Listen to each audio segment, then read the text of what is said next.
Shalom, Jem Yun Long, haleluya, puji Tuhan, kita ketemu lagi. Hari ini kita akan belajar dari Nabi Nuh, dari kejadian-kejadian atau perkara-perkara yang Tuhan lakukan di kehidupan Nabi Nuh yang semua pasti sudah tahu. Semua boleh lihat sama-sama Kejadian pasal 6 kalau ada yang bawa Alkitab, Kejadian pasal 6 ayat 1 sampai ayatnya yang ke-8. Di situ bagaimana Tuhan mulai berbicara atau mulai berfirman kepada Nabi Nuh. Nah, kita mau melihat di sini Nabi Nuh ini begitu terkenal dengan tindakan yang sangat tidak masuk akal yang dia lakukan waktu itu. Dan dia terkenal sekali dengan bahteranya yang besar sekali, yang bisa menyelamatkan keluarganya, yang sebenarnya bisa menyelamatkan orang-orang juga di sekitarnya, tapi mereka tidak mau mendengarkan dia, sehingga yang selamat cuma justru keluarga sama binatang-binatang. Jadi kisah Nabi Nuh ini sangat terkenal dan kita juga perlu belajar dengan sosok dari Nabi Nuh ini. Itu sosok dari Nuh ini yang benar-benar sangat fenomenal, yang benar-benar apa saya katakan ya saudara, benar-benar kejadian yang terjadi atau hal yang dia lakukan waktu itu benar-benar melawan arus atau benar-benar sangat bertolak belakang dengan situasi atau fakta yang terjadi dalam masa itu. Karena saudara tahu ya, dia membangun bahtera di saat tidak ada hujan sama sekali. Jadi seperti perbuatan yang gila ya, karena melakukan sesuatu yang tidak normal. Nah, kita mau lihat bersama, justru karena apa yang dia lakukan ini sehingga dia begitu terkenal dan menginspirasi banyak orang, termasuk saya dan saudara juga, bagaimana iman dan ketaatannya di dalam Tuhan. Kita lihat sama-sama kunci keberhasilan dari Nuh ya. Kita mau belajar dari Nabi Nuh.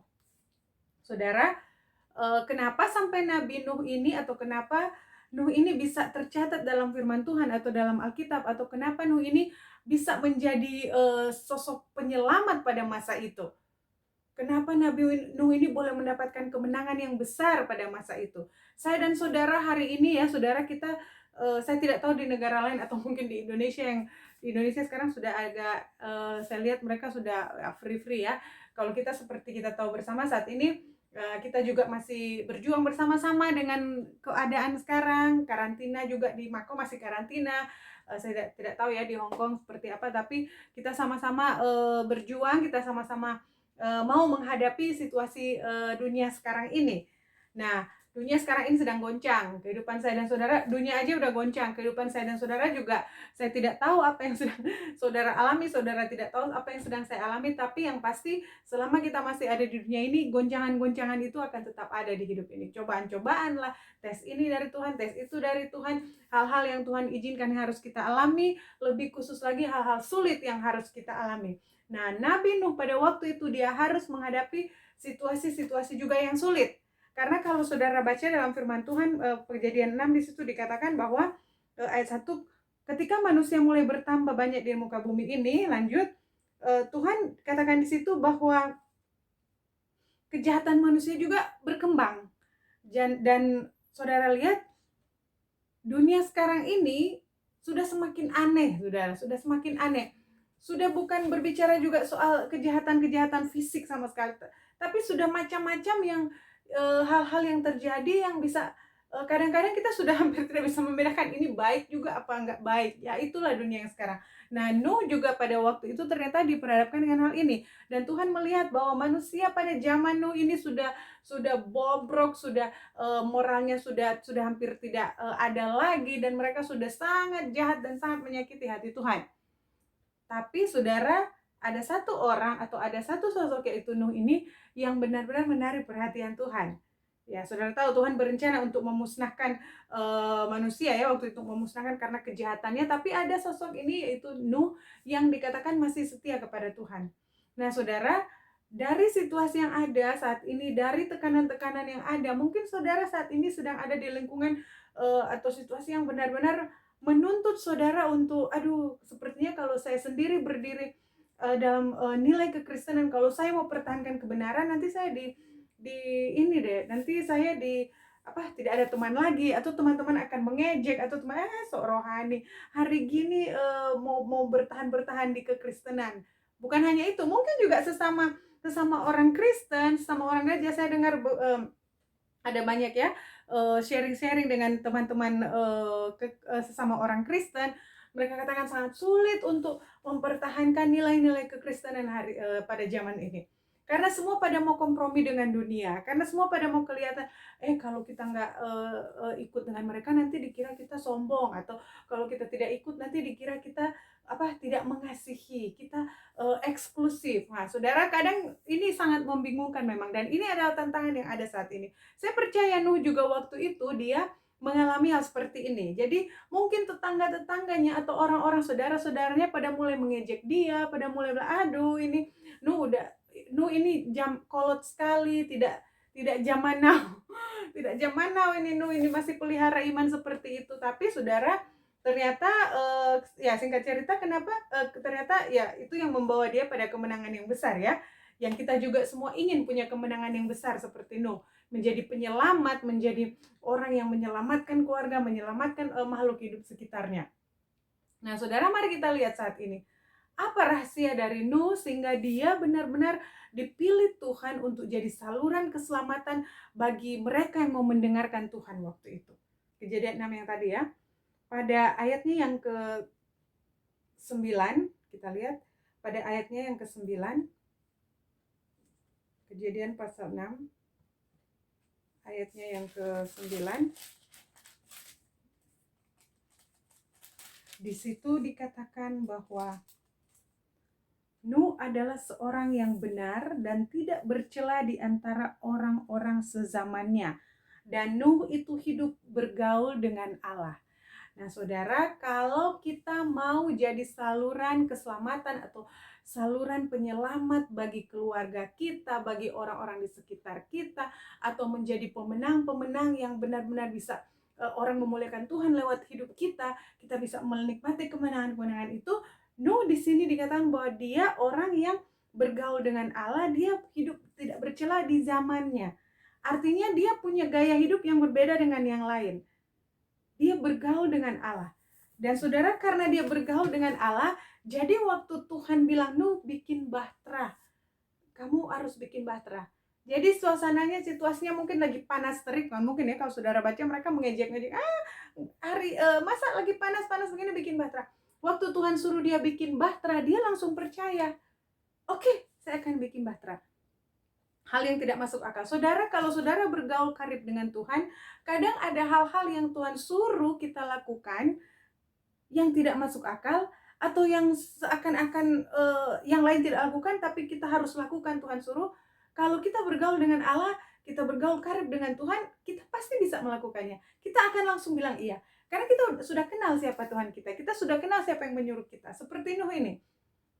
Dia langsung bikin, oke, saya bikin bahtera. Di tengah panas terik, bikin bahtera. Aneh sekali ya, saudara. Nah, saudara, karena dia bergaul dengan Allah.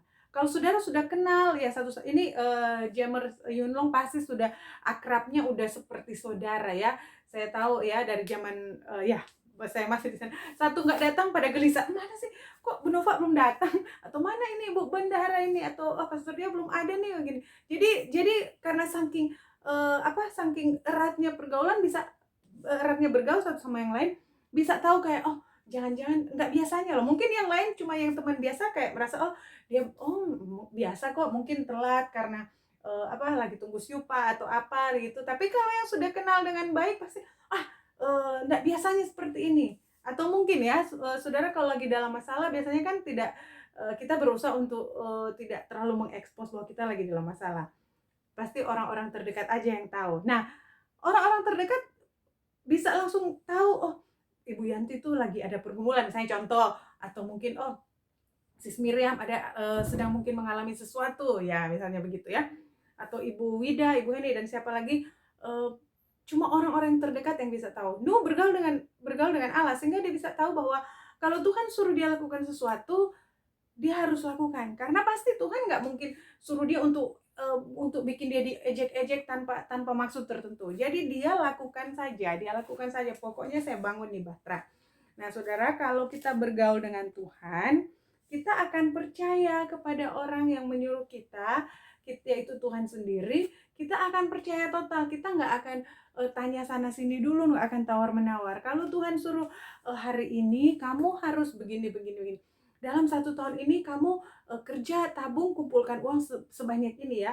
Jadi mungkin ada godaan-godaan, bisnis ini yuk, atau mau ini. Tapi Karena saudara tahu Tuhan tidak suruh saya, Tuhan suruh saya misalnya tabung, atau mungkin kebalikannya, Tuhan suruh saya olah uang ini dalam bisnis ini. Yang lain mungkin ini loh ada tabungan yang begini-begini. Tuhan tidak. Nah, kamu kalau tidak nabung nanti gimana? Masa uang cuma sebegitu mau dipertaruhkan di bisnis ini? Tapi kalau saudara tahu itu Tuhan yang suruh, pasti saudara akan lakukan. Karena saudara percaya dan bergaul akrab dengan Tuhan. Nah, saudara, kadangkala juga ada orang-orang tertentu suka salah salah tafsir, salah kaprah dengan apa yang Tuhan bilang. Tuhan suruh ini, dia merasa bahwa Tuhan tidak suruh, atau Tuhan tidak suruh, dia merasa Tuhan suruh. Atau mungkin Tuhan biasanya orang-orang seperti orang-orang yang sudah Kristen tapi on off dengan Tuhan. Tidak terlalu bergaul akrab dengan Tuhan. Akhirnya setelah dia tahu bahwa kayaknya Tuhan menyuruh saya ini, kayaknya Tuhan mengarahkan hidup saya untuk menikah dengan dia. Wah, kayaknya Tuhan mengarahkan saya untuk anak-anak saya harus dilakukan seperti ini. Kayaknya Tuhan menyuruh saya. Tapi karena dia tidak terlalu dekat dengan Tuhan, cuma sepotong begitu. Padahal Tuhan masih mau bicara detailnya, itu baru topiknya. Iya, anak-anak kamu kan seperti ini dan begini. Tapi karena on off, saudara. Jadi akhirnya setelah segala sesuatu kelihatan seperti berantakan, komplain, aduh saya sudah ikut Tuhan, ini tuh masalah tetap begini. Kan waktu itu Tuhan bilang akan begini, kenapa akhirnya seperti ini? Are you sure Tuhan memang suruh sedetail itu? Kadang karena kita cuma setengah-setengah dengan Tuhan. Kita tidak fokus, tidak benar cari tahu detail apa yang Tuhan mau dalam hidup kita. Kita tidak bergaul akrab. Bergaul akrab itu butuh proses, butuh waktu untuk mengenal satu dengan yang lain. Kalau saudara ke gereja aja susah, berdoa aja susah, mau sharing firman, puji Tuhan ya, jangan rajin sharing firman. Hal-hal kecil seperti itu aja kita tidak taat, kita akan sulit tahu apa yang Tuhan maksud dalam hidup kita. Kalau kita sudah mungkin kita tidak ada masalah, tapi semakin kita fokus kepada masalah kita, semakin sulit kita akan melihat apa yang Tuhan mau. Tuhan cuma mau kita komunikasi terus dengan Tuhan. Saya punya cara komunikasi dengan Tuhan, style saya sendiri. Saudara juga, jadi jaga pergaulan kita dengan Tuhan. Saudara ke gereja tiap hari Minggu juga nggak menjamin ya, saudara benar-benar akrab dengan Tuhan. Ya, cuma mau ambil absen aja. Yang penting kelihatan di foto, oh ada ini komplit datang, tapi hati tidak kepada Tuhan, itu lebih parah. Nah, saudara ke gereja aja susah, bagaimana saudara kalau tidak ke gereja? Jadi ini sangat esensi sekali. Nabi Nuh ini bisa benar-benar hidup dengan Tuhan. Nuh ini bisa benar-benar hidup dalam ketetapan firman Tuhan. Nuh ini bisa benar-benar ikut apa yang Tuhan mau, walaupun situasinya tidak seperti itu. Itu hanya karena dia sangat kenal dengan Tuhan. Jadi saudara, kalau kita punya rencana keluarga kita akan diberkati, kita punya rencana ke depan, ini kan kita statusnya bukan warga negara di mana kita berada sekarang kan. Jadi semua ada planning ke depan ya, minimal ya pulang ke Indonesia. Nah, saudara, percuma kita sudah kerja bertahun-tahun, tapi akhirnya pulang dan tidak ada hasilnya. Iya kan, biasanya seperti itu. Nah, kalau kita ikut apa arahan Tuhan, saya percaya hasil akhir kita itu pada status yang lalu, bukan hanya doi frak. Saya percaya saudara, karena saya bisa melihat bagaimana ketaatan, bagaimana semangat saudara untuk melayani Tuhan, untuk ikut Tuhan. Saya bisa melihat bahwa Tuhan benar-benar serius dengan hidup saudara. Tuhan benar-benar serius dengan masa depan saudara di pulang Indo nanti. Bagi saya dan saudara ya, bukan saudara maksud saya. Jadi mari kita tetap jaga keakraban dengan Tuhan. Masalah akan tetap datang, tapi kalau kita jaga keakraban kita dengan Tuhan, sangat cepat sekali kita akan ikut arahan Tuhan. Walaupun sekitar kita, mungkin keluarga kita, mungkin orang-orang bukan Kristen, bahkan Kristen di sekitar kita, atau orang-orang rekan-rekan siapapun itu juga bilang agak aneh, tapi kita akan tetap lakukan itu karena kita tahu itu yang Tuhan mau. Oke, jadi yang pertama, Nuh ini bisa sukses, Nuh ini bisa diberkati, menjadi pemenang, menjadi pelopor dari kisah ini, kisah penyelamatan waktu itu karena dia hidup bergaul dengan Tuhan. Dan waktu dia, saudara bisa bayangkan waktu dia bangun ini batra ini dari kumpulkan kayu lah, dari ini, itu sudah proses yang panjang. Saudara bisa baca berapa lama dia. Saudara bisa bayangkan kalau dia bukan orang yang benar bergaul dengan Tuhan, pasti dia sudah berhenti karena orang cemooh orang. Jadi mungkin ya mungkin saat ini ada yang bangun bisnis di Indonesia, membangun rumah, apapun itu orang bilang, "Hah? Tuh kan, bilang bangun rumah, Mas sampai sekarang yang fondasi nggak ada. Berapa tahun lalu bilang bangun rumah." Atau ada yang, "Oh, dari waktu itu cuma naik dinding sampai sekarang nggak ada atap." Atau, "Oh, katanya mau seperti ini, seperti itu." Ya itu kan namanya proses. Ya Saudara mulai goyah, belajar aja dari Nuh. Nuh tetap karena dia tetap pandang kepada Tuhan, dia bergaul dengan Tuhan. Jadi apapun visi atau apapun yang Tuhan suruh di dia, dia tetap ikut aja. Karena hasil akhir itu ada di tangan Tuhan. Jadi jangan patah semangat, yang bergaul dengan Tuhan tetap bergaul dengan Tuhan. Jaga terus hadirat Tuhan di hidup saya dan saudara. Jangan sampai kehilangan itu. Karena itu benar-benar modal utama yang akan membawa kita pada kemenangan. Haleluya. Yang kedua atau yang terakhir, Nuh bisa sukses, Nuh bisa memperoleh kemenangan, menjadi saluran penyelamat bagi banyak orang, dikatakan di sini. Kita melihat ya, Kejadian 6 ayat yang ke-22 dikatakan, lalu Nuh melakukan semua itu tepat seperti yang diperintahkan Allah kepadanya. Demikianlah dilakukannya. Nuh bertindak tepat seperti yang diperintahkan Tuhan. Tepat itu berarti tidak lebih dan tidak kurang.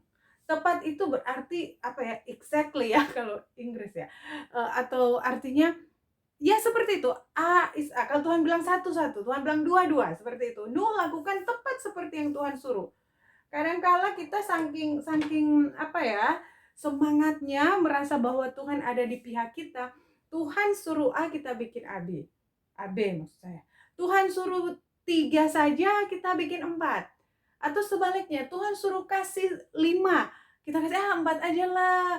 Tuh kan begini. Tuhan suruh kamu harus rajin memberi ini.